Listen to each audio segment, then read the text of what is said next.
noite, gente. Hoje eu parei agora só, eu tenho duas crianças, né?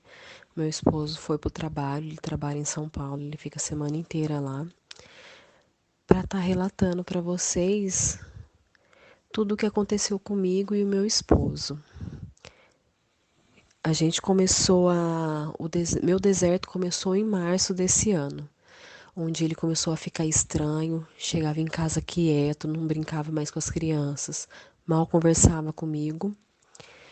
E em abril ele começou a falar que não gostava mais de mim, que acabou, que eu fiz com que morresse o sentimento dele, que eu não valorizei ele.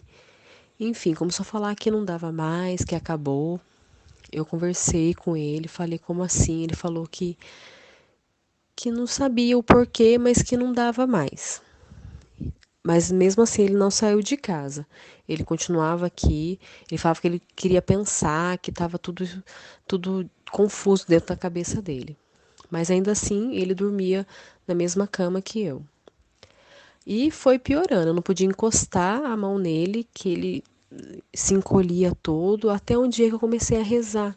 Um dia que eu dobrei o joelho sobre a minha cama e rezei, pedi para Deus abençoar nosso casamento, abençoar a mente dele. Daí, desde esse dia que eu dobrei o joelho sobre a minha cama, ele saiu da cama. Ele dormia no chão, no tapete da sala, mas não queria mais dormir na cama comigo. Aí o que eu fiz para não deixá-lo na cama, eu coloquei o meu filho para dormir comigo e ele começou a dormir no quarto com a minha filha menor, a Manuela. Só que aí passou, isso foi em abril. Maio, junho ele pegou, um dia saiu, pegou as coisas dele, falou que não dava mais mesmo, que acabou, que ele não gostava mais de mim e estava indo para casa da mãe dele, que era questão de tempo para a gente resolver tudo, para se separar, que ele não queria só abalar as crianças, por isso que ele ia falando aos poucos com as crianças. Me bloqueou no WhatsApp dele e foi a pior fase. Ele não olhava mais na minha cara, ele postava as coisas nas redes sociais dele só para me humilhar. E foi assim, foi postando coisas. Eu, no meu silêncio, na minha oração, eu perdi 10 quilos de tanto sofrer, de tanto chorar. Mas uma coisa ele nunca tirou de mim, foi a minha fé. Eu continuei rezando, continuei implorando, pedindo para Deus. Eu tenho muitos amigos de oração, muitas pessoas rezaram para mim. Todo mundo foi uma corrente de oração mesmo. E eu não me abati. Eu sou portadora de esclerose múltipla, pela graça de Deus, eu não tive nenhum surto, mesmo com todo esse psicológico, esse emocional meu abalado. Pela graça de Deus, a parte da minha doença manteve intacto. Aí eu comecei a buscar forças em Deus, na oração, nos meus filhos, para me começar a reagir. Daí, em agosto, foi quando eu peguei e falei: não, chega, eu não quero mais sofrer, eu vou pôr um ponto final nessa minha história com ele. Porque até então a gente não teve uma conversa assim, então vamos separar. Ele saiu de casa, só falava que acabou, que não dava mais, não olhava mais na minha cara. Aí eu peguei, excluí ele das minhas redes sociais, falei: chega, eu não quero mais ver essas coisas que ele tá postando para me machucar. Aí eu peguei e excluí ele das minhas redes sociais. Mas mesmo assim, nas minhas orações, eu ainda pedia para Deus restaurar o meu casamento. Porque eu não queria que meu casamento acabasse. Porque casamento, para mim, é para a vida inteira, né? É um sacramento. Eu disse sim no altar. É eu, o meu esposo e Deus. E continuei rezando. E assim, a minha amiga que faz oração, ela sempre falava: eu não vejo você separado. Eu falei: mas não tem mais condições. Ele não olha mais na minha cara, ele tem raiva de mim. Eu tento conversar com ele só foge de mim. Ele não fala. Enfim, aí depois que eu comecei a ter essa atitude de bloquear ele começou a curtir tudo que eu postava nos meus status. Isso que os meus status eu postava mais coisa de oração. Ele começou a curtir. Isso eu já achei diferente, porque até então ele não fazia nada.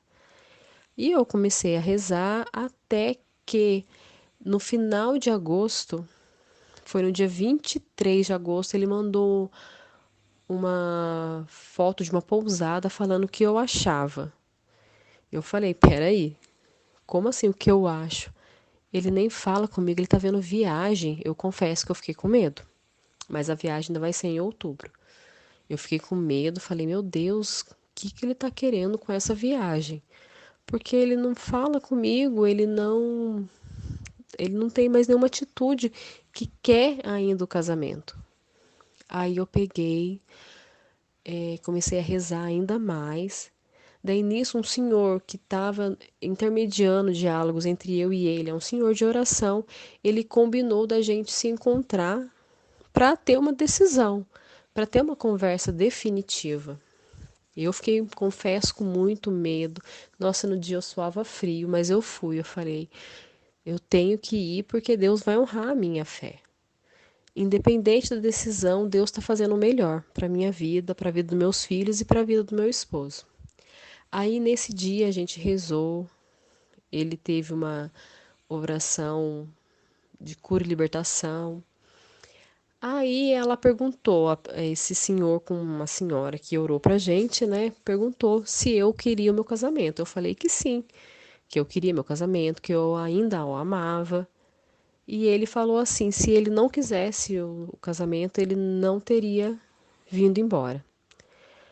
E a gente ficou de conversar, só que ele mais uma vez não quis conversar, mas nesse dia ele voltou para casa.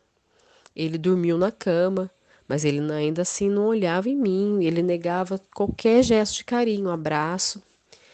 E eu continuei rezando, falei, Deus, obrigado pelo meu marido já ter voltado para casa, porque eu sempre agradecia, por mínimo que seja as atitudes, mas já é um sinal de que as coisas estão mudando.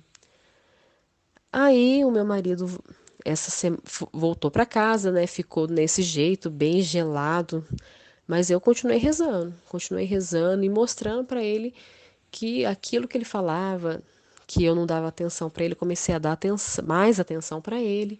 Eu acho que ele foi percebendo essa mudança minha. Enfim, ele voltou para São Paulo, porque todo domingo à tarde ele volta para São Paulo. Ele trabalha a semana inteira e só vem na sexta. Daí essa sexta ele chegou, eu cheguei já tarde do serviço, eu cumprimentei ele estava na casa da mãe dele. Ele foi bem distante comigo ainda na sexta.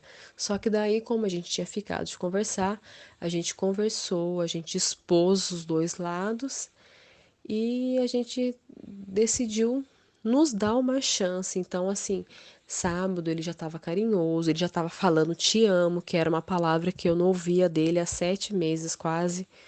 Ele começou a falar te amo. E assim, gente, é uma prova de que Deus honra a nossa fé, porque eu chorei demais, eu sofri demais, eu não via mais esperança no meu casamento. Meu marido não olhava mais na minha cara, falava na minha cara por diversas vezes que acabou, que não dava mais. E eu perseverante na oração, perseverante na oração. Eu ainda continuo perseverante na oração. Só que Deus restaurou meu casamento, porque meu marido tá de volta, ele tá com as atitudes que ele tinha lá no começo, eu te amo, sendo paciente com as crianças, e aos pouquinhos a gente está construindo de novo o nosso relacionamento. Então é isso, gente, é uma prova viva de que a gente não pode desanimar, de que a gente não pode esmurecer, enfraquecer, a gente não pode perder a fé, a esperança, porque Deus é maravilhoso. E assim como Deus fez o meu casamento, eu creio que Ele vai fazer no casamento de todos vocês. Boa noite, gente. Hoje eu parei agora só, eu tenho duas crianças, né? Meu